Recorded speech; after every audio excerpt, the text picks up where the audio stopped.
ناظرین، ایک مرتبہ حضرت علی رضی اللہ تعالیٰ عنہ مسجد کوفہ کے منبر پر کھڑے ہو کر خطبہ دے رہے تھے۔ جیسے ہی خطبہ ختم ہوا تو سامعین میں سے ایک شخص اٹھا اور کہنے لگا، اے حضرت علی رضی اللہ تعالیٰ عنہ، میں شام سے کئی مہینوں کا سفر طے کر کے کوفہ تک پہنچا ہوں تاکہ میں آپ سے کچھ سوالات کر سکوں، تو اس لیے میں آپ سے کچھ سوالات کرنا چاہتا ہوں۔ حضرت علی رضی اللہ تعالیٰ عنہ نے فرمایا، اے ابن آدم، تم جو سوال کرنا چاہتے ہو بلا جھجک مجھ سے پوچھ سکتے ہو۔ تب وہ شخص کہنے لگا، اے علی رضی اللہ تعالیٰ عنہ، میرا سب سے پہلا سوال یہ ہے کہ اللہ تعالیٰ نے سب سے پہلے کس چیز کو پیدا فرمایا تھا؟ میرا دوسرا سوال ہے کہ آپ مجھے کائنات کی 10 طاقتور ترین چیزوں کے نام بتائیں۔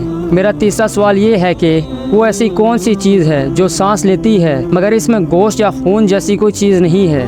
میرا چوتھا سوال یہ ہے کہ اللہ تعالیٰ نے سب سے پہلے آسمان کو کس چیز سے پیدا فرمایا؟ میرا پانچواں سوال یہ ہے کہ آپ مجھے 7 آسمانوں کے نام بتائیں۔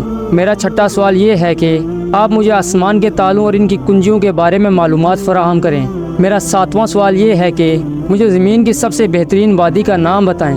اس کے بعد میرا 8واں اور سب سے آخری سوال یہ ہے کہ روئے زمین پر جو سب سے بدترین اور بھیانک وادی ہے اس کا نام کیا ہے؟ ناظرین، ویڈیو شروع کرنے سے پہلے میں آپ کو بتاتا چلوں کہ میں جو واقعہ آپ کو سنانے جا رہا ہوں یہ واقعہ 1000 سال قبل احادیث کی مستند کتب مثلاً الخصال کے باب نمبر 10 حدیث نمبر 25 میں نمایاں طور پر موجود ہے۔ ناظرین، حضرت علی رضی اللہ تعالیٰ عنہ نے فرمایا، اے ابن آدم، تمہارا سب سے پہلا سوال یہ ہے کہ اللہ تعالیٰ نے سب سے پہلے کس چیز کو پیدا فرمایا تھا؟ تو تم جان لو اللہ تعالیٰ نے سب سے پہلے نور کو پیدا فرمایا تھا۔ تمہارا دوسرا سوال یہ ہے کہ اس کائنات کی 10 طاقتور ترین چیزیں کون سی ہیں؟ تو اللہ تعالیٰ نے اس پوری کائنات میں سب سے زیادہ طاقتور پتھر کو پیدا کیا ہے۔ اللہ نے اس سے بھی طاقتور چیز لوہے کو پیدا کیا ہے جو پتھر کو کاٹ سکتا ہے۔ اسی طرح آگ کو لوہے سے بھی زیادہ طاقتور بنایا جو لوہے کو پگھلا دیتی ہے۔ آگ سے طاقتور پانی ہے جو آگ کو بجھا دیتا ہے۔ پانی سے زیادہ طاقتور بادل ہیں جو پانی کو آسمان پر اٹھائے پھرتے ہیں۔ بادل سے طاقتور ہوا ہے جس کی وجہ سے بادل آسمان پر ادھر ادھر اڑتے رہتے ہیں۔ ہوا سے طاقتور ہوا کا فرشتہ ہے جو ہواؤں کو زمین پر چلاتا ہے۔ ہواؤں کے فرشتے سے زیادہ طاقتور مالک الموت ہے جو ہوا کے فرشتے کو بھی اللہ کے حکم سے موت دے سکتا ہے۔ مالک الموت سے بھی زیادہ طاقتور موت ہے جو خود مالک الموت کو بھی موت دے دے گی۔ موت سے بھی زیادہ طاقتور اللہ تعالیٰ کا حکم کن ہے۔ جب اللہ کسی کام کے کرنے کا حکم جاری کرتا ہے تو پھر کوئی بھی شے اس کے کام کے بیچ رکاوٹ نہیں بن سکتی اور وہ کام اللہ کے حکم سے ہو کر رہتا ہے۔ اے ابن آدم، تمہارا تیسرا سوال یہ ہے کہ وہ ایسی کون سی چیز ہے جو سانس تو لیتی ہے مگر اس میں گوشت اور خون موجود نہیں ہے؟ تو تم جان لو وہ چیز صبح ہے۔ اللہ رب العزت نے قرآن پاک میں ارشاد فرمایا ہے، قسم ہے رات کی جب وہ جانے لگے اور صبح کی جب وہ سانس لے کر آنے لگے۔ ناظرین، یہ چاند، سورج، ستارے، سیارے، کہکشائیں، زمین و آسمان، صبح اور شام، یہ سب بھی اللہ تعالیٰ کی مخلوقات ہیں۔ اسی لیے اللہ تعالیٰ قرآن پاک میں سورہ الاسراء 12-15 آیت 44 میں ارشاد فرماتا ہے، 7 آسمان اور 7 زمینیں اللہ کی تسبیح بیان کرتی ہیں اور ہر وہ چیز بھی جو 7 آسمانوں اور 7 زمینوں میں رہتی ہے، اور ایسی کوئی بھی چیز نہیں جو اللہ تعالیٰ کی تعریف کے ساتھ اس کی تسبیح بیان نہ کرے مگر تم ان کی تسبیح کو سمجھتے نہیں ہو۔ قرآن پاک کی اس آیت کے مطابق 7 آسمانوں اور 7 زمینوں میں رہنے والی مخلوقات کے علاوہ خود 7 آسمان اور 7 زمینیں اللہ پاک کی تسبیح بیان کرتی ہیں، لیکن ہم انسان ان چیزوں کے حمد و ثنا کرنے کے انداز کو سمجھ نہیں سکتے۔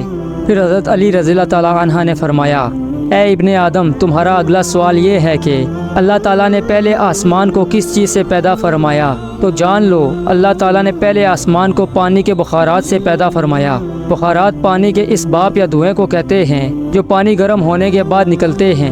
اللہ سبحانہ و تعالیٰ نے اسی بھاپ یا دھوئیں سے پہلے آسمان کو بنایا ہے۔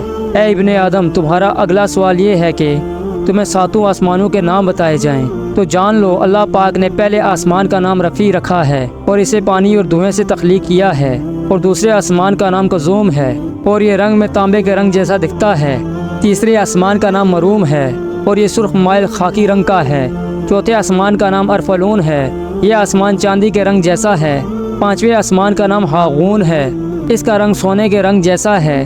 چھٹے آسمان کا نام عروس ہے، یہ سب یاقوتی رنگ کا ہے۔ اور پھر 7ویں آسمان کا نام اجما ہے، اس کا رنگ سفید موتی یعنی نور جیسا ہے۔ تمہارا اگلا سوال ہے کہ تمہیں آسمان کے تالوں اور ان کی کنجیوں کے بارے میں بتایا جائے۔ تو اے ابن آدم، جان رکھو کہ آسمان کے تالے اللہ تعالیٰ کے ساتھ شرک کرنا ہے۔ جو اللہ کے سوا کسی اور کو اپنا معبود بنائے گا تو یقیناً اس کے لیے آسمان کے دروازوں کے تالے کبھی نہیں کھلیں گے۔ ان دروازوں کی کنجیاں موت کے وقت یا اس سے پہلے سچے دل سے لا الہ الا اللہ محمد الرسول اللہ کی گواہی دینا ہے۔ ناظرین، بخاری و مسلم کی احادیث کے مطابق اللہ نے ایک آسمان سے دوسرے آسمان کی طرف جانے کے لیے مختلف دروازوں کو تخلیق کیا ہے۔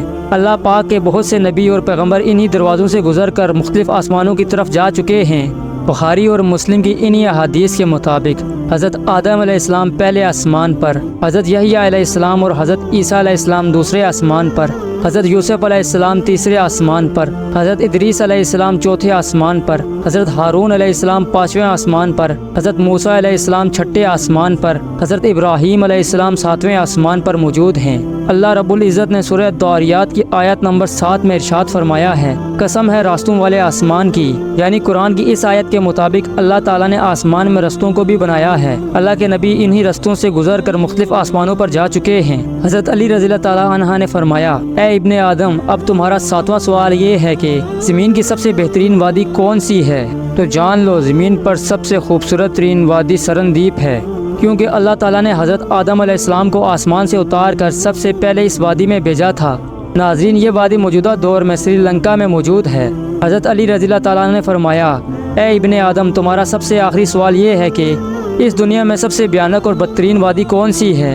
تو حضرت علی رضی اللہ تعالیٰ عنہ نے اس آدمی کے سوال پر یہ بیان فرمایا کہ دنیا کی بھیانک اور بدترین وادی یمن میں موجود ہے، اور اس وادی کا نام بیرغوت ہے، کیونکہ یہ وادی جہنم کی وادیوں میں سے ایک ہے، جہاں پر مرنے کے بعد کافر اور مشرک لوگوں کی روحوں کو عذاب دیا جاتا ہے۔ اس وادی میں روحیں رو رو کر اللہ تعالیٰ سے معافی کی فریاد کرتی ہیں کہ اے اللہ، ہم نے دنیا کی رنگینیوں میں کھو کر تیرے ہر حکم سے منہ موڑا اور ہدایت کے ہوتے ہوئے بھی روئے زمین پر گناہوں کو عام کیا۔ اے اللہ، تو ایک بار ہمیں دوبارہ دنیا میں بھیج دے، ہم ساری زندگی تیرا ہی حکم بجا لاتے رہیں گے، تیرے ہی بتائے ہوئے راستے پر عمل کریں گے، لیکن افسوس اب وقت گزر چکا ہوگا۔ ان کے رو رو کر معافی مانگنے پر بھی اللہ ان کو معاف نہیں کرے گا۔ اس لیے ناظرین، ابھی وقت ہے، اللہ کی رحمت میں آ جاؤ، اس سے پہلے کہ آپ کو پچھتانا پڑے۔ اللہ تعالی ہم سب کا حامی و نصر ہو، آمین۔ ناظرین، اگر آپ کو ہماری یہ ویڈیو پسند آئی ہو تو ویڈیو کو لائک اور زیادہ سے زیادہ شیئر کیجیے گا۔ ہم آپ سے ملتے ہیں ہماری نیکسٹ ویڈیو میں، تب تک اپنا بہت سارا خیال رکھیے گا۔ اللہ حافظ۔